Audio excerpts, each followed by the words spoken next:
ஏக்கா உங்கள் வீட்டில் பாட்டுலாம் பலமாக இருக்குது. ஆமா, 2 கழுதைகளை பற்றி வச்சிருக்கல, அந்த கழுதைங்க பண்ணுற வேலை தான். அம்மா இங்கே தனியாக பழப்பழம் வெட்டின்னு இருக்காலே, வந்து கூட மாட உதவி செய்யலாம், வெட்டலாம், அதெல்லாம் கிடையாது. பாட்டு போட்டு ஆடின்னு இருக்காளுங்க.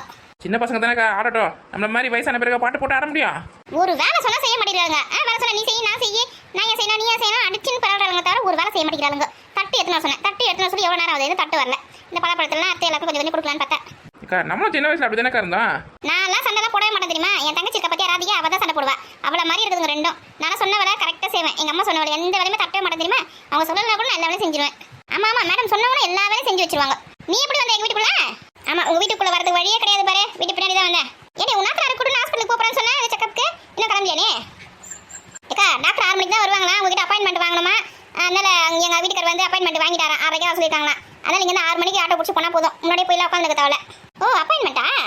அவங்க வர சொல்கிற டைமுக்கு தான் நம்ம போகணும். முன்னாடி போய் உட்காந்து வெயிட் பண்ணணும் அவசியம் கிடையாதுலாம். நல்லா தான் போச்சு. என்ன அப்பாயின்மெண்ட்டு, என்ன ஹாஸ்பிட்டல், என்ன நாத்தனாரு, எதுவுமே புரியலையா? என்ன நடக்குதுங்க? என்ன உனக்கு விஷயமே தெரியாதுல்ல? தெரியாம தானே மூச்சு இருக்கிறேன், சொன்னா தானே தெரியும். என் நாத்தனார் வசந்தி இருக்காளடி, முழுவதமாக இருக்காப்புல இருக்குது. அதை போய் ஹாஸ்பிட்டலுக்கு போய் செக்அப் பண்ணி வரலான்னு இருக்கேன். அப்படியா? நல்ல விஷயம். ட்ரீட்லாம் எதுவும் இல்லையா எங்களுக்கு? இது முதல்ல ஹாஸ்பிட்டலுக்கு போயிட்டு கன்ஃபார்ம் பண்ணிட்டு வந்துட்டு அதுக்கப்புறமா ட்ரீட் வைக்கலாம். அதுக்கப்புறம் உங்க கத்த மாதிரி ஆயிட போகுது. அதுவும் சரிதான். டாக்டர் கிட்ட போயிட்டு கன்ஃபார்ம் பண்ணிட்டு எதுவாக இருந்தாலும் பண்ணுங்க. நாடி துடிப்பு பார்க்குறேன், நாக்க நீட்டி பார்க்குறேன்னு சொல்லிட்டு நீங்களா எதோ ஒன்று முடிவு பண்ணி நாடி கிடக்காதீங்க. அதனால தான் நம்மளே எந்த ஒரு முடிவு எடுக்க வேணாம் சொல்லிட்டு ஹாஸ்பிட்டலுக்கு போகலான்னு சொல்லிட்டு முடிவு பண்ணி வச்சிருக்கேன். சரிக்கா, போயிட்டு சீக்கிரமா வந்துடுவல? வந்துடுவேன். அங்கே ஹாஸ்பிட்டலில் சாப்பிட போகிறாங்க. போனோமா செக்அப் முடிச்சோமா வந்துனே இருக்க போகிறேன். என்ன உனக்குப்பா? இல்லைக்கா, நாளைக்கு பந்தக்காலில் அதுக்கு தேவையான பொருள்லாம் கொஞ்சம் வாங்க வேண்டியது இருக்குது. நீ வந்துட்டுனா கொஞ்சம் கடைக்கு போயிட்டு வந்துடுவேன். அப்படியா? நாளைக்கு தான் வந்திருக்காளா? ஆமாக்கா. பூஜை வந்து பெருசாக பெரிய லெவலில் செய்ய போறியா இல்லை வீட்டோட செய்ய போறியா? அக்கா எங்கள் மாமியார் ஸ்ட்ரிக்டாக சொல்லிச்சு, சொந்தக்காரங்க இந்த காரங்களாம் பந்தக்காரங்களாம் எங்கேயும் வரத்தவில்லை, நேரடியாக கல்யாணத்துக்கு சத்தத்துக்கு வந்தால் போதும் அப்படின்னு சொல்லிச்சு. அதனால் நம்ம சுற்று வட்டத்தில் இருக்கவங்க மட்டும் நம்ம ஃப்ரெண்டுங்க மட்டும் தான் பந்தக்கால் நேரத்துக்கு. நீ காலையில் கொஞ்சம் சீக்கிரமாக 4 மணிக்கெலாம் எழுந்து கொஞ்சம் வந்து சேருங்கக்கா. வந்துடுண்டி. ஆமாம் 4-6 தான் நல்ல நேரம். அப்பயே பந்தக்கால் நட்டுலாம். ஒரு 9 மணிக்கு அதுக்கப்புறமா நலங்கு கூட வச்சுக்கலாம். ஆமாக்கா, கல்யாணம் வேறு நிறைய வேலை இருக்குது. சொந்தக்காரங்க இருந்தாலாவது ஆளுக்கு ஒரு நலங்கு எடுத்து வச்சுன்னு காலையில் ஒருத்தர் சாயங்காலம் ஒருத்தர்னு வைப்பாங்க. எங்கள் மாமியார் தான் ஸ்ட்ரிக்டாக சொல்லிட்டு சொந்தக்காரங்களாம் யாருமே வரக்கூடாதுன்னு. இப்போ எப்படி நிலங்கு வைக்கிறது என்னன்னு தெரியல. ஒரு வேளை வீட்டு நிலங்கே தான் எல்லாத்தையும் வச்சுணுமா என்னன்னு ஒன்றுமே புரியலக்கா எனக்கு. என் மாமியார் வேற இந்த மாதிரி சொல்லி கிடக்குது. அதுக்கு என்ன கோவமோ என்னமோ ஏதோ தெரியல. சரி விடு, நம்ம தான் இருக்கிறோம்ல. ராதிகா ஒரு வேலை வைக்கிறோம், நான் ஒரு வேலை வைக்கிறேன், கீதா ஒன்று, ராணி ஒன்று, அப்படி அப்படி நம்மளே அட்ஜஸ்ட் பண்ணி வச்சுக்கலாம். நலங்கு வைக்கிறதுக்கு அப்படின்னா தேவைப்பட போகுது சொல்லு. நாங்கள் ஒரு புடவை ஜாக்கெட் போட்டு எடுத்து வச்சு தரோம். அப்புறம் பூ பழம் வெத்தலை பாக்கு அந்த மாதிரி தானே, சாக்லேட்டு அந்த மாதிரி ஒன்று ஒரு வச்சிட வேண்டியதான். ஒரு 5 தட்டு வச்சா போதானே? ஏக்கா நீங்கள் எல்லாரும் சேர்ந்து வைக்க போறீங்க? ஆமாம், அக்கா சொல்கிறது சரிதான். ஆளுக்கு ஒரு வேலை எடுத்துக்க வேண்டியது தான். காலையில் ஒருத்தர் நிலங்கு வைங்க, சாயங்காலம் ஒருத்தர் நிலங்கு வைங்க, அப்படி இப்படின்னு சத்தத்துக்கு போகிற வரைக்கும் நிலங்கு வச்சிட வேண்டியதான். சத்தத்துக்கு போகிற வரைக்கும் மாப்பிள்ளை வீட்டில் எல்லாம் சேர்ந்து வைக்க போகிறாங்க. அதுக்கப்புறம் காலையில் வந்து ஒரு நிலங்கு தான் முடிஞ்சு போகுது. இதுக்கே நீ பயப்படுற? என் சார்பில் ஒரு புடவை, என் ஜாக்கெட்டு, அது என்னால் முன்ன முடியுமோ அதை வாங்கி வைக்கிறேன். ஸ்வீட்டு, பழம், வெத்தலை பாக்கு, வாழைப்பழம் அப்படி சொல்லிட்டு நிலங்கு வைக்கிறேன். எதுவும் கவலைப்படாதீ. சொந்தக்காரங்க இருந்தால் தான் இதுவா அவங்க வாங்கி வைக்கிறது, நாங்கள் வாங்கி வைக்கிறோம். மாமி எதாவது சொல்லிட்டாங்களா அவங்க யாரும் வேணானே விடு, அப்படியே விடு. அவங்க மனசு என்னவோ. ஏன் கீதா ராணி மட்டும் தான் நலங்கு வைக்கணுமா? என்னென்ன பார்த்தா உங்களுக்கு மனசெல்லாம் தெரியலையா? வாங்கக்கா வாங்கக்கா. ஏன் நானும் வருஷம் வச்சு நலங்கு வச்சா நீங்க ஏற்றுக்க மாட்டியானே? ஏக்கா அந்த மாதிரி நான் சொல்லுவேனாக்கா.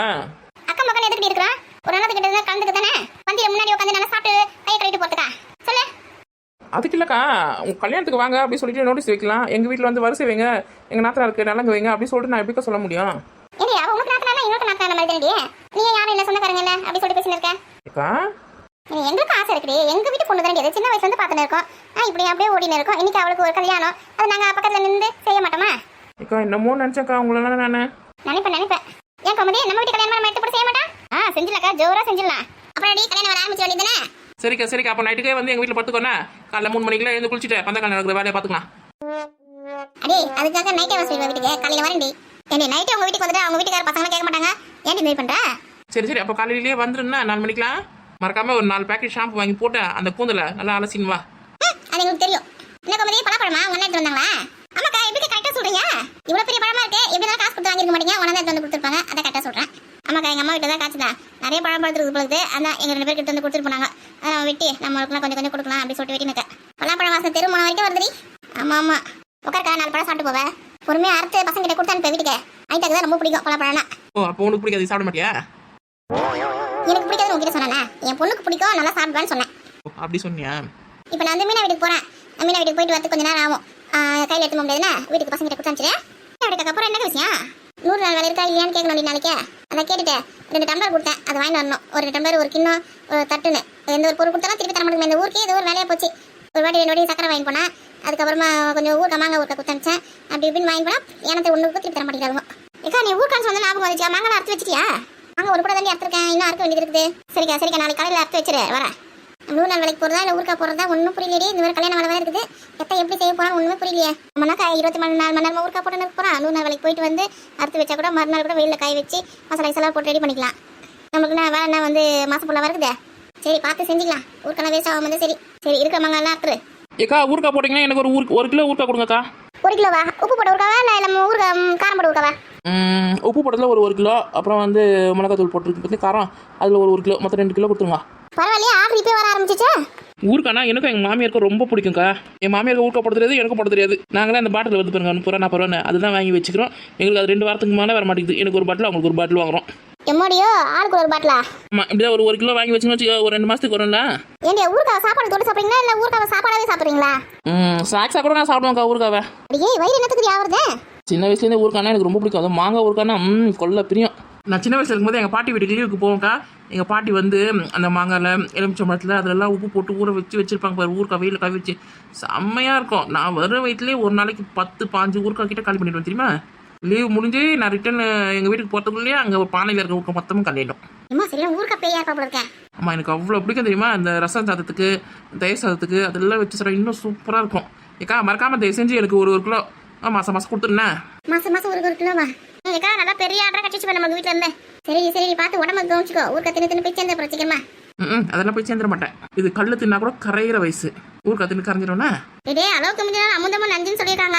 அமுதம் தானே நஞ்சுன்னு சொல்லியிருக்காங்க, ஊருக்காவை நஞ்சுன்னு சொல்லியிருக்காங்க. சரி ஊருக்கு அவனை கொடுத்து அனுப்புறேன். மீனா வீட்டுக்கு ஃபோன் ஃபஸ்ட் நான் கோமதி வரேன். ஏக்கா போயிட்டு ஃபோன் பண்ண என்ன சொல்றீங்க சொல்லுனே. பண்ணுறேன்டி. மீனா கூட கொஞ்சம் பழம் கொடுக்கணும். பசங்க கிட்ட தான் கொடுத்து அனுப்பணும். பசங்கிட்டே கொடுத்து அனுப்பு. பண்ணி வச்சுக்க கிளம்புறேன். ஏக்கா குடுக்குன்னு ஓடி ஒரு தட்டி எடுத்துமா. பழம் சாப்பிடணும், நாக்கில் எச்சியா ஊறுது. தோ எத்தனை ரெண்டி தட்டத்துக்கு எப்படி கையிலே வச்சு சாப்பிடாடி. கொடு. நல்லா பெரிய பெரிய சொல்லியா இருக்குதுக்கா, நல்லா சதை இருக்கும் போல இருக்குதா. சாப்பிட்டு பாரு, நல்ல சத்தையோட தாண்டி இருக்குது. நல்லா தேன் மாதிரி தேன் பலாடி. இது இருக்க கொட்டையில தூக்கி விசிறி போட்டுறாதாக்கல. இந்த கொட்டையை வந்து வேக வச்சு பொரியல குழம்புலாம் போட வச்சு நல்லா சூப்பரா கறி மாதிரி இருக்கும். தெரியும்க்கா நாங்களாம் அப்படியே வேக வச்சு சாப்பிடுவோம், இல்லை நெருப்பில் போட்டு சுட்டு சாப்பிடுவோங்க, நல்லா இருக்கும்க்கா. ஏக்கா தனியா எங்க வீட்டுக்கு ஒரு பங்கு கொடுத்துருக்கா. எதை கையில கொடுத்துருக்கேன்? ஐயா இது சும்மா சாம்பிளுக்கு சாப்பிட்டு பார்க்கறதுக்கு. என் பங்கு தனியாக கொடுத்துரு. நான் வீட்டுக்கு எடுத்துமே மாமியார் நாத்தனாரு நானே என் வீட்டுக்காரரு என் பசங்க எல்லாம் சாப்பிடணும்ல. ஆளுக்கு 4 நாள் கணக்கு பண்ணி கொடு. நல்லா கதையா இருக்கே. இங்கேயே சாப்பிடலாம், வீட்டுக்கார பார்சல் பண்ணி எடுத்து போகலாம். ஏக்கா பலாப்பழம்லாம் வருஷத்துக்கு ஒரு வாட்டி சீசனுக்கு தான் கிடைக்குது. நான் 325 நாள் கிடைக்குது. என்ன என் வீட்டுக்காரங்கிட்ட சொன்னா வாங்கி தரவே மாட்டாரு. கேட்டா பித்தங்கித்தன்னுவாரு. அவருக்கு ஒத்துக்கணும்னா மற்றவங்களுக்கு கொடுக்கலாம்ல, வாங்கி கொடுக்கலாம், வாங்கி தர மாட்டாரு. சரி எடுத்துன்னு போடி. சாப்பிட்றதுக்குன்னு கேட்குறேன், எடுத்துன்னு போ.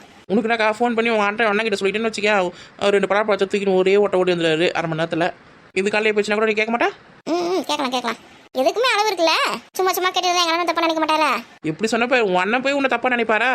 அவர் சொத்தியே எழுதி கேட்டால் கூட நீங்கள் தங்கச்சி கேட்குறாங்க சொல்லிட்டு எழுதி கொடுத்துருவாரு. அப்படியே பட்ட அண்ணனை வச்சுக்கின்னு ஒரு பலாப்பழத்துக்கு அப்படியே தப்பா நினச்சிடாத. சீனெல்லாம் போடாத.